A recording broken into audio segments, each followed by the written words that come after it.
For our first video, we're gonna talk about Enzo Maresca's playing style, how he likes to set up his team in the build-up phase.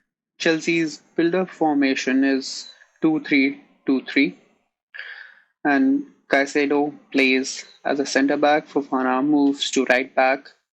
Gusto plays as a midfielder, and Palmer comes as a playmaker in the middle.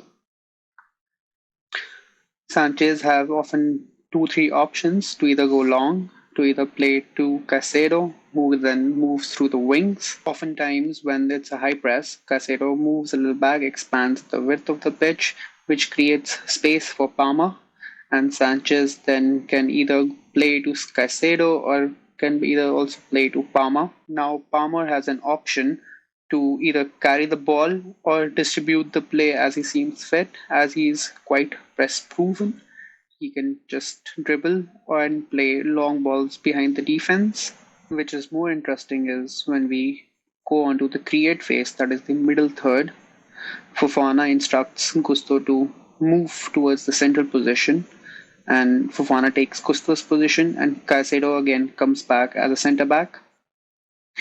And that's the trigger for Palmer to come as and take up Caicedo's position. So those are the triggers which all four players should need to follow if they want a proper build up or create in the middle phase.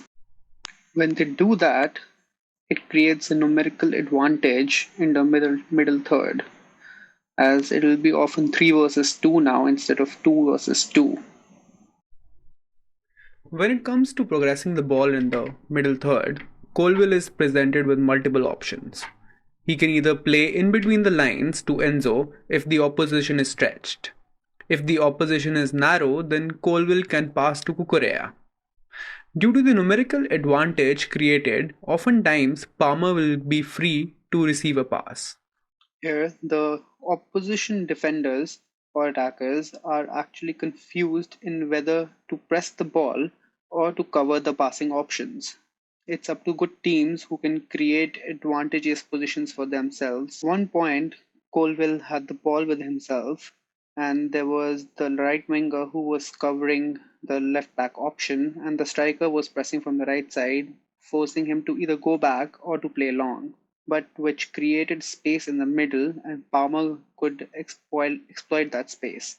So he comes in between and asks for the ball quite often during the whole game, as that's the space created in the structure. The same as was in build up, if Palmer receives the ball, he's quite press proven and he often looks to play behind the defense and play a long ball, or switch the play as that eases off the pressure from one side.